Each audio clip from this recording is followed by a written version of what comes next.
Alors le titre du message aujourd'hui, c'est ne pas être rejeté dans la course. Ne pas être rejeté dans la course. Et vous pouvez aller dans 1 Corinthiens chapitre 9, si vous voulez. 1 Corinthiens chapitre 9. On va souvent revenir dedans, donc je vous invite vraiment à garder quelque chose dans ce chapitre. 1 Corinthiens chapitre 9. Donc je répète, le titre du message, c'est ne pas être rejeté de la course. Et on va trouver ce concept dans ce passage de 1 Corinthiens chapitre 9, des versets 24 à 27 qu'on va lire. Donc la Bible nous dit, donc Paul parle et nous dit « Ne savez-vous pas que ceux qui courent dans une course courent tous, mais un seul reçoit le prix. Alors courez afin que vous puissiez l'obtenir. Et tout homme qui s'efforce pour atteindre la prééminence est tempéré en toutes choses. Or ils le font pour obtenir une couronne corruptible, mais nous pour une incorruptible. Par conséquent, ainsi je cours, non dans l'incertitude, ainsi je combats, mais non pas comme quelqu'un qui bat l'air, mais je maîtrise mon corps et je l'amène en sujétion, de peur que d'une manière quelconque, lorsque j'ai prêché aux autres, je ne sois moi-même rejeté. » Et donc on va étudier ce passage aujourd'hui. Il faut déjà savoir que ce passage nous parle de la vie chrétienne et pas du salut. Parce qu'il faut toujours étudier les versets dans leur contexte. Le contexte de 1 Corinthiens chapitre 9, ici dans ce passage, Paul nous parle de la vie chrétienne, il nous parle de prêcher l'évangile, il nous parle de la notion d'aller prêcher la parole de Dieu. Et ça évite des erreurs et des fausses doctrines. Regardez toujours le contexte et ne sortez pas des versets de leur contexte pour enseigner une fausse doctrine. Et donc Paul nous parle ici de la course de la vie chrétienne. Il nous parle des récompenses, il nous parle du combat chrétien et de prêcher la parole de Dieu. Et ça ne parle absolument pas du salut. Et donc on va revenir un peu plus loin. Je vais lire aussi les versets 16 et 17, donc toujours dans le même passage, 1 Corinthiens chapitre 9, versets 16 et 17, pour bien voir le contexte. Paul nous dit « Car bien que je prêche l'évangile, je n'ai rien de m'en glorifier, car c'est une nécessité qui repose sur moi. Oui, malheur à moi si je ne prêche pas l'évangile, car si je fais cette chose volontairement, j'ai une récompense. Mais si c'est contre ma volonté, une dispensation de l'évangile m'est confiée. » Donc Paul nous dit qu'il doit aller prêcher l'évangile. Et donc Dieu lui a commandé d'aller prêcher l'évangile, notamment aux gentils. Et c'est une nécessité qui repose sur lui. Et il dit même « Malheur à moi si je ne le fais pas ». Et on voit que s'il fait cette chose volontairement, il en reçoit une récompense. Mais si c'est contre sa volonté, donc même s'il y va, contre sa volonté, une dispensation de l'évangile lui est confiée. Et le passage qu'on va étudier dans 1 Corinthiens chapitre 9, versets 24 et 27, est souvent utilisé pour enseigner le fait qu'on peut perdre le salut. Et donc on va bien débunker ça aujourd'hui, on va voir qu'est-ce que ça enseigne. Mais souvent les gens utilisent cela, et je ne peux même pas compter le nombre de fois où j'ai eu des personnes qui m'ont ressorti ce verset sur des vidéos ou sur des posts pour dire « Regardez ce passage, on peut perdre le salut, Paul dit ici qu'on peut perdre le salut. » Mais ce n'est pas vrai, c'est un mensonge. Quand Paul dit « Mais je maîtrise mon corps et je l'amène en sujétion, de peur que d'une manière quelconque, lorsque j'ai prêché aux autres, je ne sois moi-même rejeté », il ne parle pas d'être rejeté pour perdre le salut. Il parle d'être rejeté dans la vie chrétienne et notamment d'être rejeté en tant que prédicateur. Et donc c'est ce qu'on va voir aujourd'hui. On sait que Paul était grandement utilisé par Dieu. Il a écrit la majorité du Nouveau Testament. On sait qu'il portait du fruit. On peut voir à travers toutes ses missions qu'il portait du fruit à Dieu. Dieu l'a beaucoup utilisé. Et donc Paul ne voulait pas être rejeté, bien sûr. Il n'avait pas envie d'être mis à l'écart, il n'a pas envie d'être rejeté par Dieu parce qu'il veut continuer à porter du fruit, parce qu'il veut être récompensé en fait. Paul voulait les récompenses, il voulait les récompenses éternelles, il n'avait pas envie d'être rejeté par Dieu. Et donc bien sûr, dans cette introduction, même si la plupart d'entre vous le savent, je vais quand même enfoncer toujours le clou du fait que le salut, on ne peut pas le perdre.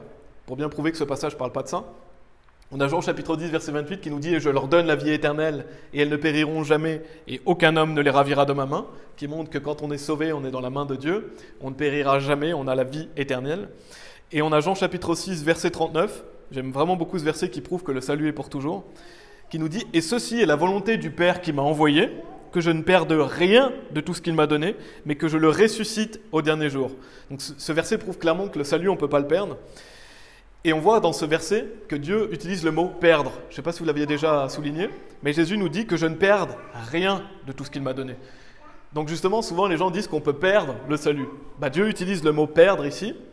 Et est-ce que Jésus nous dit « Et ceci est la volonté du Père qui m'a envoyé, que je perde de certaines personnes qui m'a donné, que je perde des personnes, donc que des personnes perdent leur salut ». Est-ce que c'est ce qui est dit dans ce verset? Non, il dit quoi? Que je ne perde rien. C'est-à-dire qu'une fois que vous avez cru en Jésus-Christ, vous lui appartenez, vous êtes enfant de Dieu. Jésus nous dit, je ne perde rien. Donc on voit bien qu'on ne peut pas perdre le salut, rien qu'à travers ce verset.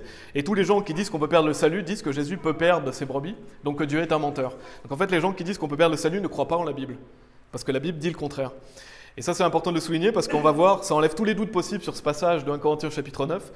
parle d'être rejeté dans notre vie chrétienne, et donc on va toujours aller au paradis, mais on sera peut-être moins capable de porter du fruit à Dieu. Et le premier point que je veux faire, c'est que le salut, c'est le repos. Donc le fait d'être sauvé, c'est le repos. La vie chrétienne, c'est une course. Ça, c'est le premier point que je veux faire. Et on va voir 1 Corinthiens chapitre 9, verset 24. On va relire ce verset. Parce que Paul, il compare la vie chrétienne à une course compétitive. Il nous dit « Ne savez-vous pas que ceux qui courent dans une course courent tous, mais un seul reçoit le prix? Alors courez afin que vous puissiez l'obtenir. » Donc on peut prendre l'exemple d'une course compétitive, par exemple de course à pied. Des compétiteurs s'affronteraient sur une course de 20 km, par exemple, des athlètes. Et donc, les différents compétiteurs vont se battre pour la première place. Ils font cette course parce qu'ils veulent gagner la médaille, ils veulent gagner la coupe, pour remporter le prix, en fait. Et donc, Paul compare la vie chrétienne à une course comme ça, où les gens courent pour les récompenses. Parce qu'il nous dit, or ils le font pour obtenir une couronne corruptible, mais nous pour une incorruptible. Donc les athlètes qui s'engagent dans des courses ou dans des compétitions, les sports professionnels, eux courent pour des choses corruptibles, c'est-à-dire des choses qui n'ont pas de valeur aux yeux de Dieu, c'est des choses qui sont vaines. Quelqu'un qui gagne des médailles, des coupes, quand il meurt, ça ne va pas le suivre. Nous, on court pour une couronne qui est incorruptible, donc des choses qui ont une valeur éternelle, des récompenses éternelles. Donc ça parle de servir Dieu, de gagner des âmes au Seigneur, ce sont des choses qui ont une valeur éternelle. Et dans Matthieu chapitre 6, Jésus nous dit au verset 19 et 21, vous pouvez aller dans Hébreux chapitre 4 si vous voulez. Hébreux chapitre 4, je vais lire Matthieu chapitre 6, verset 19 à 21. Donc Jésus nous dit, ne vous amassez pas des trésors sur la terre, où les mythes et la rouille détériorent, et où les voleurs enfoncent et volent, mais amassez-vous des trésors au ciel, où ni les mythes ni la rouille ne détériorent, et où les voleurs ne fracturent ni ne volent, car là où est votre trésor, là aussi sera votre cœur. Donc Jésus nous dit, voilà, faites-vous des trésors dans les cieux. Ici, tout est vain, tout passe. Tout ce qui est au ciel, tout ce que vous gagnez au ciel est éternel. Et quand on pense aux coupes, aux médailles, donc dans un sport de compétition, ces choses-là peuvent justement rouiller, ou alors elles peuvent être jetées, elles peuvent être perdues. Et donc c'est pour ça que Paul nous dit que c'est corruptible. Toutes ces récompenses que les athlètes gagnent, ce sont des choses corruptibles. Mais nous, on n'est pas dans une course physique comme ces athlètes, on est dans une course spirituelle, la course de la vie chrétienne, où on se bat pour des choses qui sont éternelles, des couronnes incorruptibles, donc des choses que personne ne peut nous voler, et des choses qui vont nous suivre pour l'éternité. Donc c'est pour ça que Paul, dans ce passage, nous parle de la notion d'œuvrer pour Dieu. Et on doit vouloir ça en tant que chrétien, avoir ces récompenses. On doit vouloir avoir ces récompenses éternelles, ces récompenses célestes et ces trésors. Donc là, c'était la notion de course. Je vais y revenir un peu. On va en parler de la notion du repos, donc dans Hébreux chapitre 4. Parce qu'il faut savoir que le salut, c'est le repos, alors que la vie chrétienne, c'est une course. Et ça permet vraiment d'enlever beaucoup de doutes, parce que les gens mélangent souvent le salut et la vie chrétienne. Donc, Hébreux chapitre 4, versets 2 à 3 nous dit « Car c'est à nous que l'évangile a été prêché, aussi bien qu'à eux, mais la parole prêchée ne leur a pas profité, n'étant pas mêlée avec la foi en ceux qui l'entendirent. Car nous qui avons cru, entrons dans le repos. Comme il a dit, comme j'ai juré dans mon courroux, s'ils entrent dans mon repos, bien que les œuvres aient été terminées depuis la fondation du monde. » Et verset 10, il est dit « Car celui qui est entré dans son repos, il a aussi cessé de faire ses propres œuvres, comme Dieu a fait des siennes. » Donc en fait, le salut, qui est un événement, vous vous reposez sur Jésus. Et donc vous entrez dans le repos. Donc c'est l'inverse d'une course. Quand vous êtes en repos, c'est que vous ne courez pas. Et le salut, c'est ça. Le salut, c'est pas aller courir pour gagner le salut. Non, le salut, c'est on se repose sur Jésus. Tout a été fait. Nous avons juste à mettre notre confiance en lui. Donc c'est pas par les œuvres. Et on a bien sûr la notion du sabbat dans l'Ancien Testament. Et ça symbolise entre autres justement que le salut est le repos. Le sabbat symbolise notamment que le salut est le repos. Et Jésus est le Seigneur du sabbat. Jésus est notre sabbat. Donc ça montre que le salut est par la foi, pas par les œuvres, et que Jésus a tout fait pour nous. Donc le sabbat préfigurait le fait que le salut est le repos. Et Matthieu chapitre 11, verset 28 nous dit d'ailleurs « Venez à moi, vous tous qui peinez et êtes lourdement chargés, et je vous donnerai du repos. » Donc une fois qu'on croit en Jésus-Christ, Jésus nous donne du repos, on est entré dans son repos. Et donc c'est un repos qui est bien sûr éternel, puisque vous avez la vie éternelle. Donc vous savez que vous allez vous reposer pour l'éternité. Alors, le salut ne demande pas d'œuvre. Donc le salut demande de se reposer sur l'œuvre parfaite de Jésus. Et c'est comme ça qu'on est sauvé, c'est comme ça qu'on est enfant de Dieu. Et ce jour-là où vous croyez en Jésus et que vous devenez un enfant de Dieu, c'est ce jour-là que commence la vie chrétienne, et donc la course. Et la course de la vie chrétienne, c'est une course qui est pour la vie. Ça ne s'arrête pas demain, sauf si vous mourrez demain, bien sûr, mais ce que je veux dire, c'est que c'est jusqu'à votre mort. Donc une fois que vous êtes sauvé, la course commence, c'est un marathon, c'est pas un sprint, c'est pas quelque chose qu'on fait que pendant une semaine ou pendant un an et on quitte. Dieu attend de nous que nous courions la course jusqu'au bout, jusqu'à notre mort. C'est une course qui est à vie. Et donc on va voir quelques versets qui parlent de sujet de course. Je vais simplement les lire.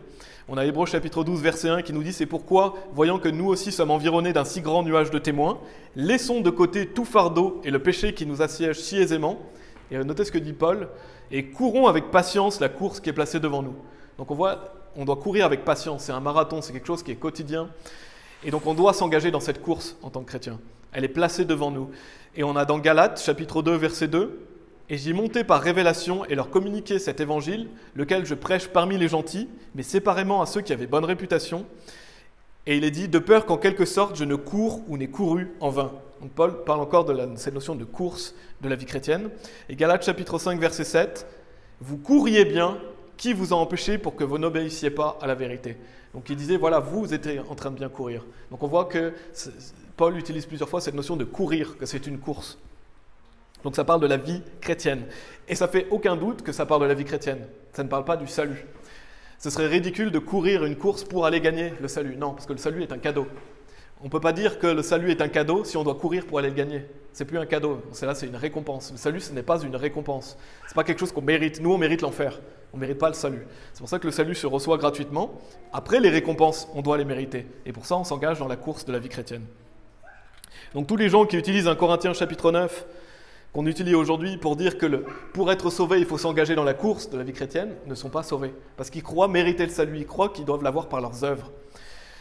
Alors que c'est absolument faux, que le salut ne se mérite pas, il ne se gagne pas, il se reçoit gratuitement. Éphésiens chapitre 2, versets 8 et 9, d'ailleurs, nous dit « Car par grâce, vous êtes sauvés par le moyen de la foi, et cela pas de vous-même, c'est le don de Dieu. Non des œuvres, afin qu'aucun homme ne se vante. » Donc on voit bien que c'est le don de Dieu. Ce n'est pas une récompense que vous essayez de gagner. Vous ne méritez pas le salut. Tous les gens qui essayent de mériter le salut vont être damnés parce qu'ils ne le méritent pas. Ça demande de l'humilité de reconnaître qu'on mérite d'aller en enfer et que Dieu nous le donne gratuitement. Ce n'est pas quelque chose qu'on gagne par nos œuvres. Donc en fait, toutes les personnes, tous les faux chrétiens que vous pouvez rencontrer, qui rajoutent des œuvres à la foi ou qui croient qu'on peut perdre le salut, en fait, ils sont disqualifiés de la course. Ils sont déchus de la grâce. C'est ce qui est dit dans Galates chapitre 5, verset 4. Il est dit « Christ est devenu sans effet à votre égard. Pour quiconque parmi vous qui est justifié par la loi, vous êtes déchus de la grâce. » D'ailleurs, la Bible nous dit « Si c'est par la grâce, ce n'est pas de par les œuvres, autrement la grâce n'est pas une grâce. » Donc en fait, les gens qui courent, qui vous disent « Voilà, moi je cours la course pour aller mériter le salut », les gens qui disent qu'on peut perdre le salut, les gens qui essaient de gagner le salut, ils sont complètement disqualifiés de la course.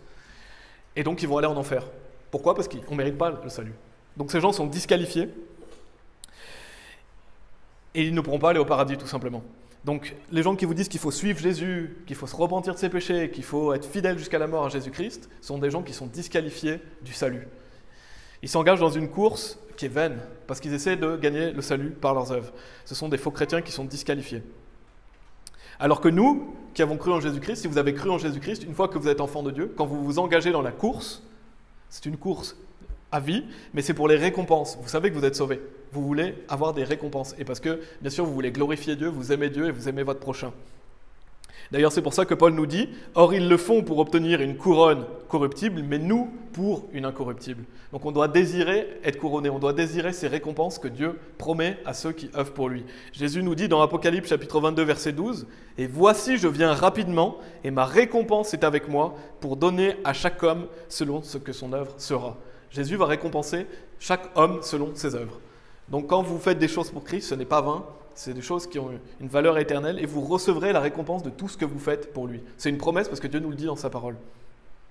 Et donc en gardant l'exemple de cette course compétitive, une fois que vous avez cru en Jésus, vous êtes sauvés une fois pour toutes, et donc vous vous engagez dans cette course, et ça ne veut pas dire que vous allez automatiquement courir. Ce n'est pas parce que vous êtes sauvés que vous allez automatiquement prendre part à cette course. Il y a des gens qui sont sauvés qui ne vont pas prendre part à cette course. Les gens, c'est comme dans une compétition. Si vous allez dans une compétition, ce n'est pas parce que vous êtes inscrit dans une course que vous allez courir. Pour courir, ça vous demande de la préparation, de l'entraînement, ça vous demande de vous rendre sur place et de courir. Ça veut dire quoi ? Ça veut dire que les gens qui vous disent que les gens qui sont sauvés vont automatiquement faire des œuvres, c'est un mensonge. Parce que non, ça demande des efforts. C'est pas parce que vous êtes sauvé que vous allez courir cette course. De même, c'est pas parce que vous êtes inscrit à une course que vous allez automatiquement courir. Non, ça demande des efforts, de la préparation. Et c'est pour ça que Paul, d'ailleurs, le compare à une course compétitive, parce que c'est un bon modèle, justement, qui montre que non, ça demande des efforts, ça demande d'ailleurs de se renier, on va le voir, de maîtriser son corps, etc. Donc dire que c'est automatique qu'un chrétien va faire des œuvres, c'est complètement stupide. Et dire que si une personne est sauvée mais ne fait pas d'œuvre, donc il n'est pas vraiment sauvé, ça c'est souvent des gens qui ne sont pas sauvés qui disent ça. Ça c'est un mensonge aussi. On ne fait pas automatiquement des œuvres, ça demande des efforts. Et on le voit à travers cette image justement de la course. Et donc quel sera le résultat des personnes qui ne courent pas? Ils n'auront pas de récompense, mais ils sont sauvés. Alors que les gens qui courent la course de la vie chrétienne seront récompensés. Et vous pouvez aller dans 1 Corinthiens chapitre 3 justement, pour illustrer ça. 1 Corinthiens chapitre 3. On va lire les versets 11 à 15. La Bible nous dit « Car aucun homme ne peut poser d'autre fondation que celle qui est posée, laquelle est Jésus-Christ. » Donc déjà, vous ne pouvez pas poser sans Jésus-Christ, c'est-à-dire que si vous n'êtes pas sauvé, vous ne pouvez pas construire, vous ne pouvez pas avoir de récompense. Maintenant, si quelqu'un bâtit sur cette fondation avec de l'or, de l'argent, des pierres précieuses, du bois, du foin, du chaume, l'œuvre de chaque homme sera rendue manifeste, car le jour la déclarera, parce qu'elle sera révélée par le feu, et le feu éprouvera de quelle sorte est l'œuvre de chaque homme. Si l'œuvre de quelqu'un qui aura bâti dessus subsiste, il en recevra une récompense. Si l'œuvre de quelqu'un est brûlée, il en subira la perte, mais lui-même sera sauvé, cependant comme par le feu. Donc la fondation est Jésus-Christ. Il faut être sauvé pour pouvoir bâtir sur cette fondation. Et donc une fois que vous êtes sauvé, vous pouvez bâtir sur cela. On voit, il y a l'or, l'argent, les pierres précieuses. Il y a le bois, le foin, le chaume. En fait, l'or, l'argent, les pierres précieuses, ce sont toutes les œuvres que vous faites pour Dieu, qui seront récompensées. Ce sont des choses qui ont été utiles à Dieu, des choses utiles à son royaume. Alors que tout ce qui est le bois, le foin, le chaume, c'est tout ce qui est sans valeur, tout ce qui est vain. Et donc nos œuvres vont être éprouvées par le feu. Chacun d'entre nous, nos œuvres vont être éprouvées par le feu. Et on verra si on en a une récompense ou pas. Dieu va éprouver nos œuvres, sûrement au tribunal de Christ, je pense. Parce que c'est au tribunal de Christ que Dieu va justement donner les récompenses, au début du millénium. Et donc il est dit, si l'œuvre de quelqu'un qui aura bâti dessus subsiste, il en recevra une récompense. Donc ça, c'est des récompenses éternelles. Quelqu'un qui s'est engagé dans la course, qui a fait des œuvres pour Dieu qui ont été utiles, comme gagner des âmes à Jésus-Christ, comme prêcher la parole de Dieu, faire les choses pour la gloire de Dieu, etc.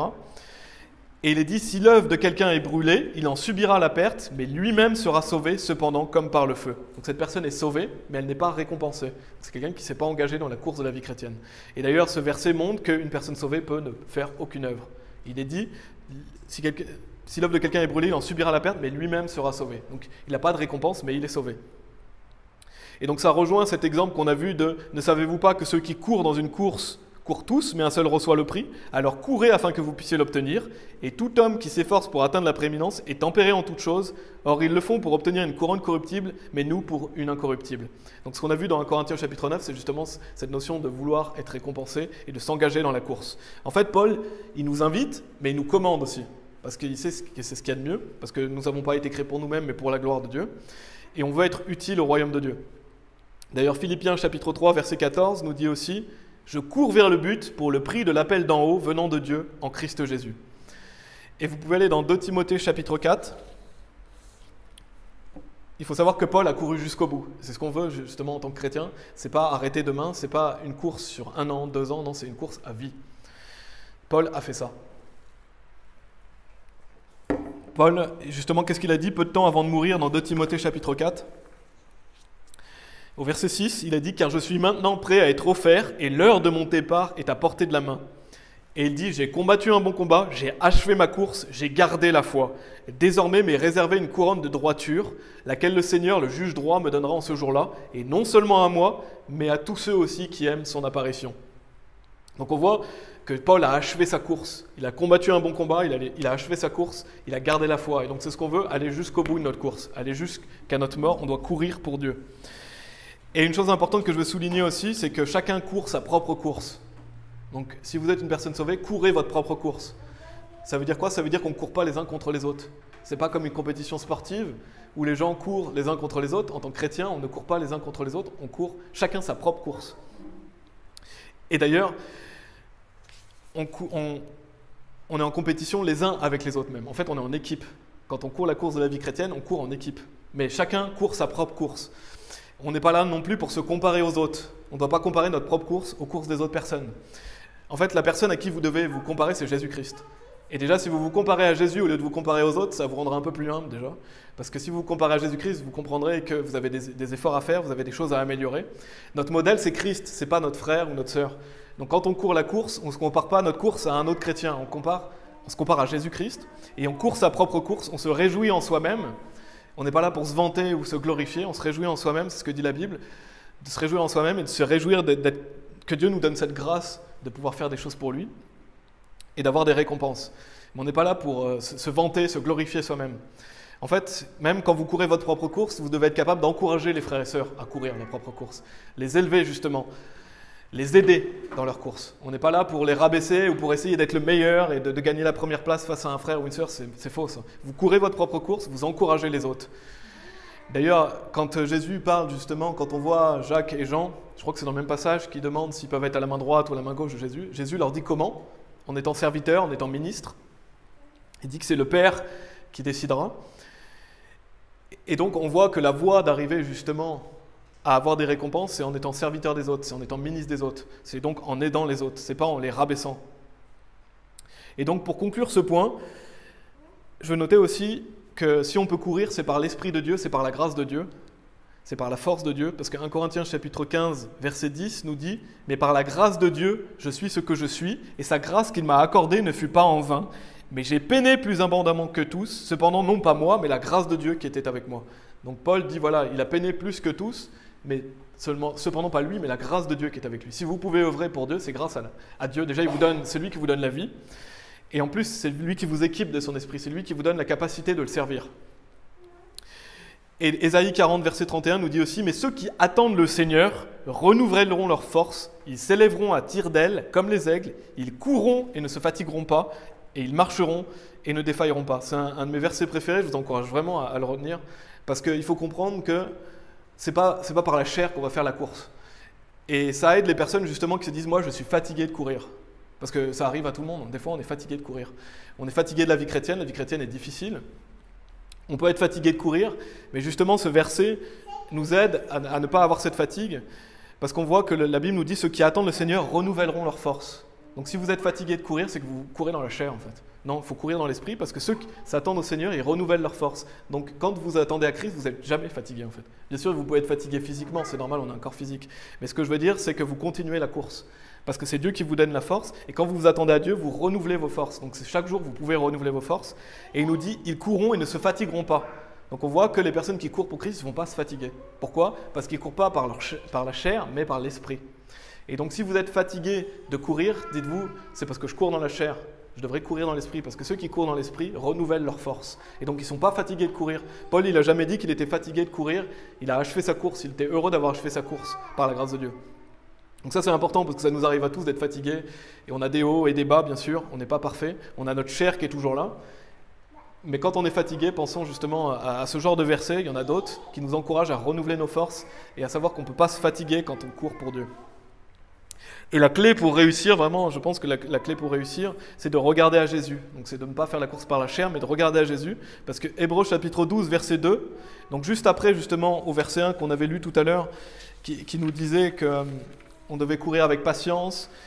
Et bien dans le verset 2, il est dit « Regardant à Jésus, l'auteur et le finisseur de notre foi, qui pour la joie qui était placée devant lui, a enduré la croix, méprisant la honte, et s'est assis à la main droite du trône de Dieu. » Donc juste après avoir parlé de la course, il nous dit de regarder à Jésus. Parce que si vous voulez courir cette course, il faut toujours regarder à Jésus. C'est comme ça que vous n'allez pas chuter.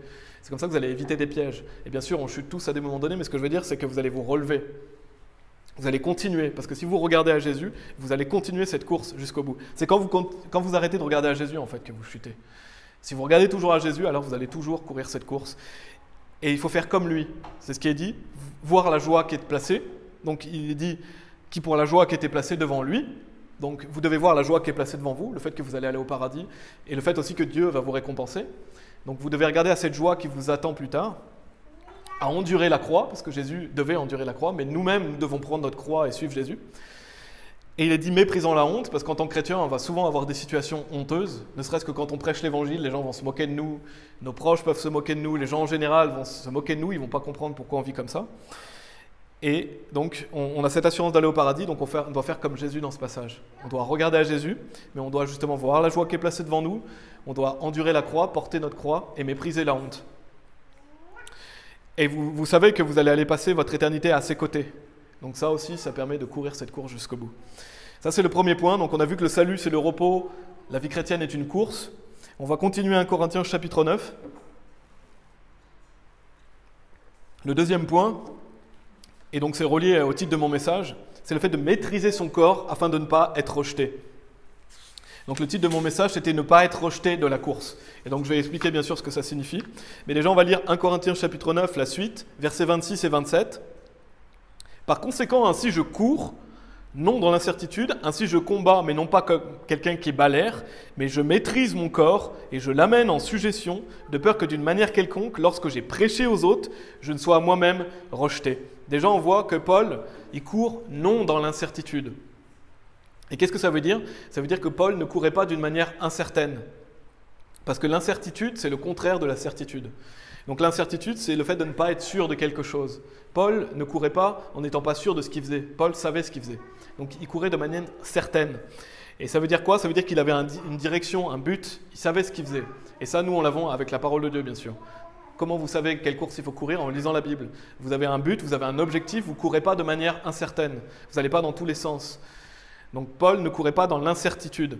Et il dit ainsi, je combats, mais non pas comme quelqu'un qui bat l'air. On peut prendre l'exemple de quelqu'un qui a une épée et qui donne des coups dans le vide.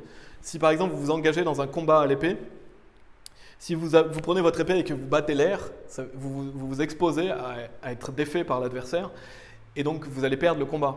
Paul ne combattait pas le combat comme quelqu'un qui bat dans le vide en fait. Il savait ce qu'il faisait, il avait l'épée de l'esprit. Donc il combattait avec la parole de Dieu. Et donc l'épée de l'esprit, la parole de Dieu. Et donc Paul combattait de la bonne manière.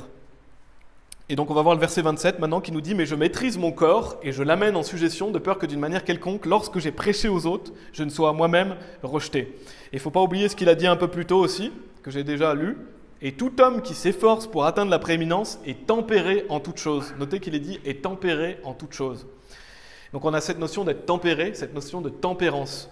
Et qu'est-ce que c'est que la tempérance? C'est la maîtrise de soi.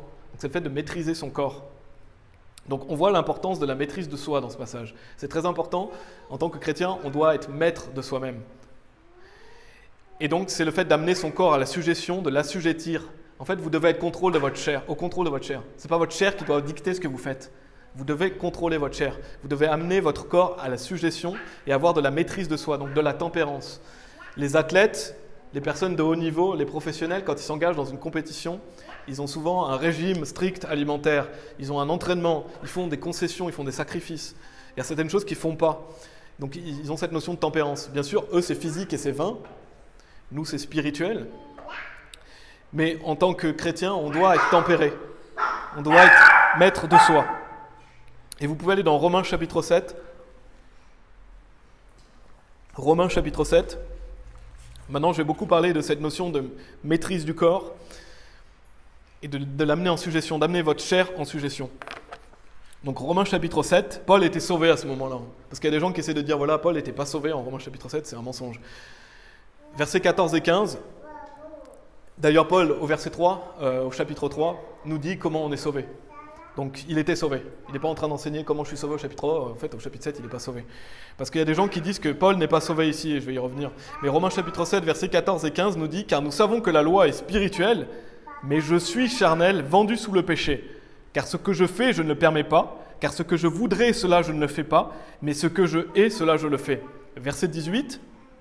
Car je sais qu'en moi, et il dit, c'est-à-dire dans ma chair, ne demeure aucune bonne chose. Car le vouloir est présent en moi. Mais comment exécuter ce qui est bien, je ne le trouve pas. Et versets 22 et 23, on aurait pu lire tout le passage, mais je ne vais pas lire tout le passage par faute de temps. Versets 22 et 23 nous dit « Car je me délecte dans la loi de Dieu suivant l'homme intérieur ». Donc ça c'est l'homme nouveau, le nouvel homme que Dieu crée lorsque vous êtes sauvé, lorsque vous êtes enfant de Dieu. « Mais je vois une autre loi dans mes membres ». Donc ça c'est la loi de votre chair, c'est-à-dire votre ancien homme, « guerroyant contre la loi de mon cerveau et me rendant captif à la loi du péché qui est dans mes membres ». Donc on voit, en tant que chrétien, on a l'ancien homme et le nouvel homme, on a une guerre intérieure.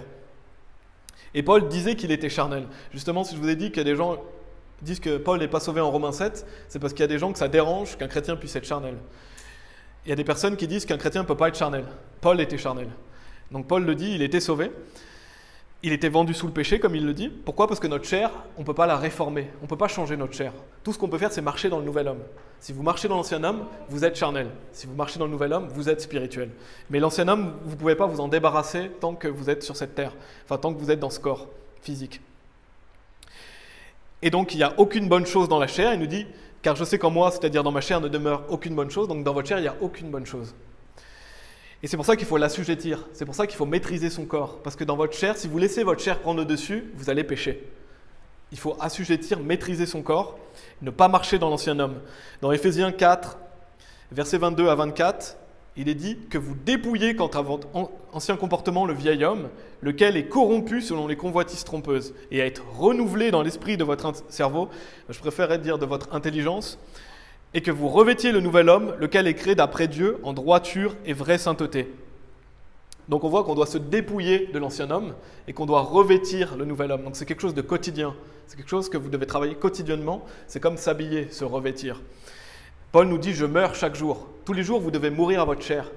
Tous les jours, vous devez considérer votre chair comme morte. Si vous ne faites pas ça, vous allez être charnel. Et donc vous allez être désagréable à Dieu. Si vous voulez en plus porter du fruit, vous devez être spirituel. Donc vous devez revêtir le nouvel homme. Marcher par l'esprit. Et j'en reparlerai parce que dans ma série sur Éphésiens, dans Éphésiens, il y a beaucoup cette notion de nouvel homme, ancien homme, j'en reparlerai, je ne vais pas aller plus dans le détail. Et donc pour en revenir à la maîtrise de soi, parce que là je parle de « mais je maîtrise mon corps » dans 1 Corinthiens chapitre 9, on va lire 2 proverbes qui parlent de ça. Proverbe chapitre 16, verset 32 nous dit « Celui qui est lent à la colère vaut mieux que le brave, et celui qui maîtrise son esprit que celui qui prend une ville. » Donc on voit que celui qui maîtrise son esprit, il est mieux que celui qui prend une ville. Donc on voit à quel point c'est important de maîtriser son esprit. Les personnes souvent glorifient quelqu'un qui va prendre une ville, un conquérant. Mais être maître de soi-même, c'est mieux que quelqu'un qui va prendre une ville. Il faut avoir la maîtrise de soi. Et Proverbe 25, 28 nous dit « Celui qui n'a aucune autorité sur son propre esprit est comme une ville qui est démolie et sans muraille. » Donc si vous n'avez pas d'autorité sur vous-même, si vous n'êtes pas maître de vous-même, vous êtes comme une ville démolie et sans muraille.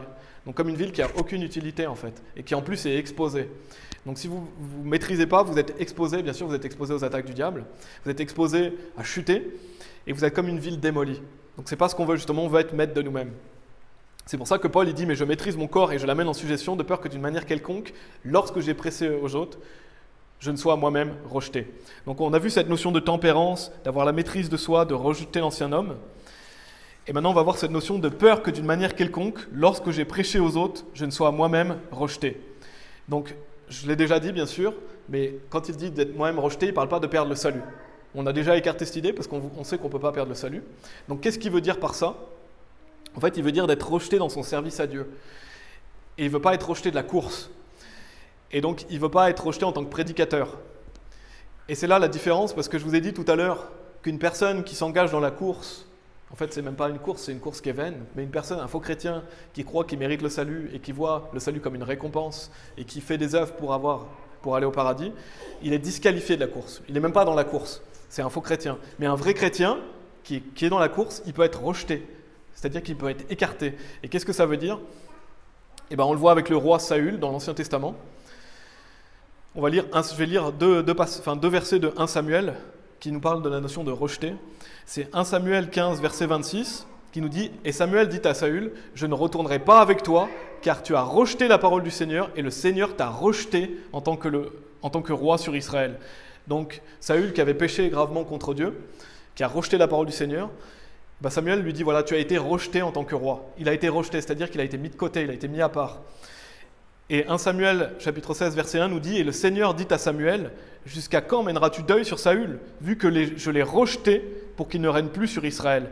Remplis ta corne d'huile et va, je t'enverrai vers Jessé, le Bethléemite, car je me suis pourvu un roi parmi ses fils. » Donc Dieu avait rejeté Saül, et donc il voulait que David prenne sa succession.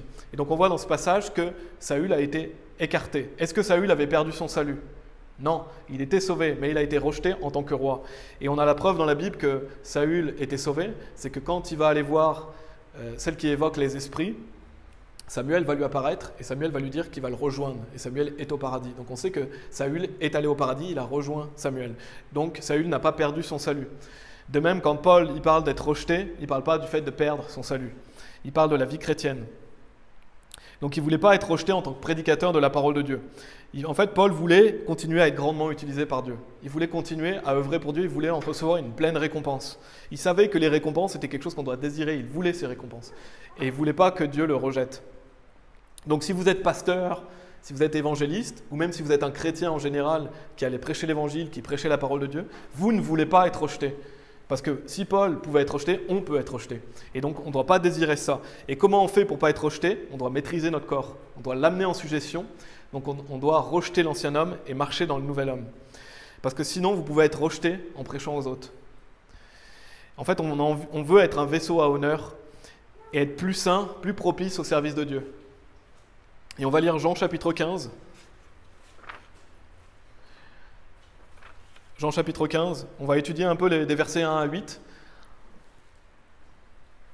Et c'est le dernier grand passage dans lequel je vais. Jean chapitre 15, versets 1 à 8. Parce que c'est aussi un passage qui est beaucoup utilisé par les faux chrétiens pour dire qu'on peut perdre le salut aussi. Et ça rejoint un peu 1 Corinthiens chapitre 9, on va voir. La Bible nous dit « Je suis la vraie vigne et mon Père est le viticulteur. Toute branche en moi qui ne porte pas de fruits, il la retire. Et toute branche qui porte du fruit, il la taille afin qu'elle puisse porter plus de fruits. Maintenant, vous êtes nets au moyen de la parole que je vous ai dite. Demeurez en moi et moi en vous. Comme la branche ne peut pas porter de fruits d'elle-même, à moins qu'elle ne demeure dans la vigne, pas plus que vous le pouvez, à moins que vous ne demeuriez en moi. Je suis la vigne, vous êtes les branches. » Et bien sûr, c'est Jésus qui parle. « Celui qui demeure en moi et moi en lui, celui-là porte beaucoup de fruits, car sans moi, vous ne pouvez rien faire. Si un homme ne demeure pas en moi, il est jeté dehors comme une branche et se dessèche, et les hommes les ramassent et les jettent dans le feu, et elles sont brûlées. Si vous demeurez en moi et que mes paroles demeurent en vous, vous demanderez ce que vous voudrez, et cela vous sera fait. En ceci, mon Père est glorifié, que vous portiez beaucoup de fruits, ainsi vous serez mes disciples. » Donc je ne vais pas étudier tout le passage, on va voir juste quelques versets, mais on voit dans ce passage qu'il y a deux types de branches. Il y a les branches qui sont retirées et il y a les branches qui sont taillées. Les premiers types de branches, ce sont les branches qui ne portent pas de fruits. On voit au verset 2, vous êtes retirés. Pardon, il est dit, il la retire. Et au verset 6, il est dit, si un homme ne demeure pas en moi, donc si vous ne demeurez pas en Christ, il est jeté dehors comme une branche et se dessèche, et les hommes les ramassent et les jettent dans le feu, et elles sont brûlées. Et donc, comme j'ai dit, comme 1 Corinthiens chapitre 9, il y a des gens qui vont utiliser notamment ce verset pour dire qu'on peut perdre le salut. Ils vont dire que les branches qui sont jetées dans le feu, ce sont des personnes jetées en enfer. Mais on l'a vu, on ne peut pas perdre son salut, donc ça ne parle pas d'être jeté en enfer. Un chrétien ne peut plus être jeté en enfer, il est dit qu'il ne périt jamais. Et il a été pardonné de tous ses péchés. Donc Dieu ne se contredit pas. En fait, ces branches qui sont retirées, ce sont des branches qui sont inutiles à Dieu. Donc c'est un chrétien qui n'est pas utile à Dieu. C'est pourquoi ces branches sont retirées. C'est quelqu'un qui ne sert pas Dieu. En fait, ces personnes sont sans valeur dans le royaume de Dieu. Ils n'apportent pas du bénéfice au royaume de Dieu. D'ailleurs, Jésus, il nous dit, celui qui n'assemble pas avec moi disperse de tous côtés. Donc il n'y a pas de neutre avec Dieu. Soit vous êtes une branche inutile, soit vous êtes une branche utile. Il n'y a pas de « je veux juste vivre ma vie ». Non, c'est soit vous assemblez avec Christ, soit vous dispersez. Dieu est clair. Parce que si vous ne prêchez pas l'évangile, vous laissez les gens dispersés, vous laissez les gens perdus. Et notre rôle justement sur cette terre, c'est d'amener les gens à Jésus-Christ. Donc on voit ces branches qui ne portent pas de fruits. Il est dit, si un homme ne demeure pas en moi, il est jeté dehors comme une branche et se dessèche. Et on a vu au verset 2 qu'il dit, toute branche en moi qui ne porte pas de fruits, sont des personnes qui ne vont, par exemple, qui ne vont pas aller évangéliser. Parce que le fait de porter du fruit, ici dans ce passage, ça parle de l'évangélisation. Ça ne parle pas des fruits de l'esprit. Les gens qui disent que ça parle des fruits de l'esprit, non, ça parle de l'évangélisation. La Bible dit que celui qui est sage, il gagne des âmes. C'est le fruit de l'homme juste est un arbre de vie, et celui qui gagne des âmes est sage. Donc le fruit ici, c'est d'aller gagner des âmes, c'est d'aller porter du fruit à Dieu. D'ailleurs, quand Jésus nous dit certains 30, certains 50, certains 100, il ne parle pas de la paix, la joie et l'amour, ça c'est pas quantifiable. Pourquoi c'est quantifiable? Parce que c'est le nombre de personnes que vous gagnez au Seigneur. Donc c'est ça, cette notion de porter du fruit, c'est d'aller évangéliser. Donc les gens qui ne portent pas du fruit sont comme ces branches qui sont inutiles, qui peuvent être retirées. Dieu peut vous retirer. Et c'est comme d'ailleurs la notion de la foi sans les œuvres est morte. Si vous avez cru en Jésus-Christ, mais que vous ne faites pas d'œuvres, vous n'êtes pas utile à Dieu, vous n'êtes pas utile aux autres. Ça ne veut pas dire que vous n'êtes pas sauvés. Ces gens-là sont sauvés, hein, mais ils ne sont pas utiles. Vous ne pouvez pas dire que cette branche n'est pas une branche parce qu'elle ne porte pas de fruits. Donc vous ne pouvez pas dire qu'une personne qui est sauvée, parce qu'elle ne porte pas de fruits, elle n'est pas sauvée. Ce serait ridicule que de dire, voilà, cette personne, elle n'est pas sauvée parce qu'elle ne porte pas de fruits. C'est complètement ridicule. En fait, une branche peut très bien être une branche qui ne porte pas de fruits. Un arbre ne peut très bien ne pas porter de fruits. On l'a vu que des personnes peuvent être sauvées comme par le feu. Donc une personne sauvée ne va pas automatiquement porter du fruit. Et justement, quand on est sauvé, on veut être cette branche qui porte du fruit, on ne veut pas être cette branche qui est retirée. Et donc au verset 6, quand il dit « Si un homme ne demeure pas en moi, il est jeté dehors comme une branche et se dessèche, et les hommes les ramassent et les jettent dans le feu, et elles sont brûlées. » En fait, Dieu nous montre que ces branches qui sont inutiles, elles se dessèchent, elles ne sont pas utiles, elles ne portent pas de fruits. Et il donne une illustration. C'est comme quand vous faites du jardinage, par exemple, et que vous taillez un arbre. Si vous avez des branches d'un arbre qui ne portent pas de fruits, vous allez les tailler. Pourquoi ? Pour que l'arbre porte plus de fruits. Et bien de même, Dieu peut retirer les branches qui sont inutiles. Et dans cet exemple, et vous n'êtes pas inutile, Dieu vous aime bien sûr. Une fois que vous êtes sauvé, Dieu vous aimera toujours. Mais vous êtes inutile dans le sens où vous ne lui portez pas de fruits. Et donc quand il dit « il les ramasse et les jette dans le feu et elles sont brûlées », c'est une illustration. Comment on peut tailler un arbre, on peut mettre les branches ensemble et les jeter au feu. On brûle souvent les branches quand on fait du jardinage. Donc c'est une illustration. Et ça ne veut pas dire qu'on va aller en enfer, comme je l'ai dit. Et donc nous, on veut être justement ces branches où il est dit dans le verset 2 « toute branche qui porte du fruit, il la taille afin qu'elle puisse porter plus de fruits ». On veut être aussi, quand il dit au verset 5 « Je suis la vigne, vous êtes les branches. Celui qui demeure en moi et moi en lui, celui-là porte beaucoup de fruits, car sans moi, vous ne pouvez rien faire. » Et verset 8 « En ceci, mon Père est glorifié, que vous portiez beaucoup de fruits, ainsi vous serez mes disciples. » Donc on veut être une branche qui porte du fruit. Et quand vous portez du fruit, Dieu va vous tailler. Ça veut dire quoi ? Ça veut dire qu'il va vous aider à nettoyer votre vie. Donc si vous êtes sauvé, allez évangéliser. Dieu vous aidera plus à nettoyer votre vie. Il vous aidera à vous écarter de vos péchés. Pourquoi ? Pour que vous puissiez porter encore plus de fruits. Et comme ça, vous pourrez justement avoir plus de récompenses, être un vase à honneur. Dieu vous sanctifie si vous allez faire les œuvres. Dieu vous aidera si vous allez évangéliser. Vous pourrez porter plus de fruits. Et c'est comme ça qu'on glorifie Dieu. Il est dit en ceci, mon Père est glorifié, que vous portiez beaucoup de fruits. Ainsi vous serez mes disciples. Si vous voulez glorifier Dieu, vous devez aller prêcher l'évangile. Vous devez justement être ces branches qui sont utiles à Dieu. Vous devez demeurer en Christ en fait. Et on sait par la foi, parce que Dieu nous le dit dans sa parole, qu'un jour il y aura vraiment des récompenses. Des fois on oublie, mais un jour ça aura lieu. Un jour vous irez au tribunal de Christ si vous êtes sauvé, et vous serez récompensé selon vos œuvres. Donc ça veut dire quoi ? Ça veut dire que vous aurez plus ou moins d'autorité dans le royaume de Jésus. Ça veut dire que vous aurez un corps plus ou moins glorieux. Ces choses seront, c'est une certitude. Donc si vous voulez être proche de Dieu dans son royaume, si vous voulez être récompensé, il faut s'en donner les moyens et s'engager dans cette course. On ne doit pas seulement se contenter d'être sauvé en fait. Et donc, on l'a vu dans ce passage d'un Corinthiens chapitre 9, comment on peut justement, il faut maîtriser son corps, l'amener en subjection, être tempéré en toutes choses. Parce que si vous êtes trop charnel, Dieu il peut vous rejeter. Si vous ne portez pas de fruits, en fait vous dispersez comme je l'ai dit et Dieu peut vous rejeter. Et comme je l'ai dit, ce n'est pas perdre le salut, il peut vous rejeter dans le sens où vous êtes inutile. Donc, Dieu peut aussi faire en sorte que vous viviez des choses difficiles pour que justement vous puissiez revenir sur le bon chemin. Et on ne veut pas être ces personnes inutiles. Mais la bonne nouvelle, et retenez bien ça, c'est que si vous m'écoutez, c'est que vous êtes en vie. Si vous êtes en vie, c'est que Dieu vous a encore accordé des jours. Donc vous pouvez toujours vous mettre en règle avec lui. Ça veut dire que même si vous êtes un chrétien sauvé et que vous ne courez pas la course en ce moment, vous pouvez revenir dans la course. À partir du moment où vous respirez, dites-vous que vous avez toujours une chance de revenir dans la course en fait. Parce que Dieu est lent à la colère, il est riche en miséricorde, et si vous êtes toujours là, vous pouvez toujours revenir dans cette course. Et si vous chutez, vous pouvez toujours y revenir tant que vous êtes sur cette terre. Il y a toujours de l'espoir en fait. Tant que vous êtes vivant, vous pouvez toujours vous mettre en règle avec Dieu. Vous pouvez toujours revenir dans la course. Dieu est lent à la colère, il est riche en miséricorde. Si Dieu vous voit que vous changez et que vous voulez revenir porter du fruit, Dieu va vous faire grâce parce que Dieu est bon. Donc il n'est jamais trop tard. On voit avec le fils prodigue, l'histoire du fils prodigue, que vous pouvez, tant que vous êtes vivant, vous pouvez toujours revenir dans la maison du Père, c'est-à-dire que vous pouvez toujours aller lui porter du fruit. Et on va terminer avec 2 Timothée chapitre 2 verset 21, justement pour nous encourager. 2 Timothée chapitre 2 verset 21, il est dit « Si un homme donc se purge lui-même de ceci, il sera un vase à honneur, sanctifié et propice au service de son maître et préparé à toute bonne œuvre. » Donc on veut justement écarter les péchés, amener notre corps à la suggestion, marcher dans le nouvel homme pour être un vase à honneur, être propice. Et si vous voulez être récompensé, il faut vivre à part. Les récompenses avec Dieu, au ciel, vous ne les aurez pas gratuitement. Le salut est gratuit. On a vu, le salut c'est le repos, il est gratuit, mais les récompenses, vous devez les mériter. Donc ça demande des efforts, ça demande de s'engager dans la course. Et s'il y a des personnes qui charnellement arrivent à s'engager dans des sports de haute compétition et arrivent à être tempérés, à faire des sacrifices, d'autant plus nous, pour des choses éternelles et pour la gloire de Dieu, pour ce que Jésus a fait pour nous, on doit faire ça. Donc voilà, j'espère que vous avez bien compris le message, parce que c'est un message un peu délicat. On ne peut pas perdre le salut, mais un chrétien peut très bien être retiré, peut très bien être mis à part. Mais si vous écoutez ce message, vous pouvez toujours revenir dans la course. Parce que la course est un marathon, tant que vous êtes vivant, vous pouvez courir pour Christ.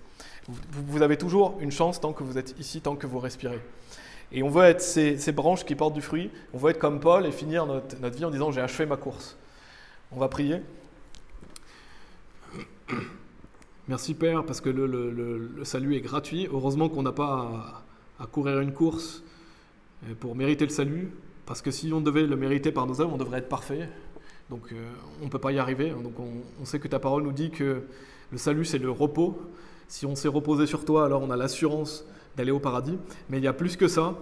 Il y a plus que le simple fait d'aller au paradis. C'est le fait qu'on puisse être récompensé, le fait qu'on puisse vivre une vie bénie, une vie riche pour ta gloire, parce que tu nous as créés en Christ Jésus pour qu'on puisse faire ces bonnes œuvres. Tu nous as créés pour le service. Donc je prie pour que les personnes qui écoutent, qui peut-être sont détournées de cette course, ou alors se sentent fatiguées de cette course, puissent comprendre qu'ils peuvent renouveler leur force en toi, et que s'ils sont écartés, ils puissent revenir dans cette course, et qu'on puisse aussi s'encourager les uns les autres et pas se rabaisser, parce que c'est vraiment terrible de faire une chose pareille, de rabaisser les frères et sœurs. On doit les encourager justement dans leur course. Bien sûr, on n'est pas parfait, donc je t'en prie, Père, pardonne-nous, mais j'espère que les gens qui écoutent aussi seront plus aptes à encourager les autres, à courir leur course, à s'aider les uns les autres, et à courir leur propre course, ne pas se comparer aux autres, mais se comparer à Jésus-Christ, et qu'on puisse être ces branches qui portent du fruit, qui demeurent en toi, car quelle grâce de pouvoir demeurer en toi et porter du fruit.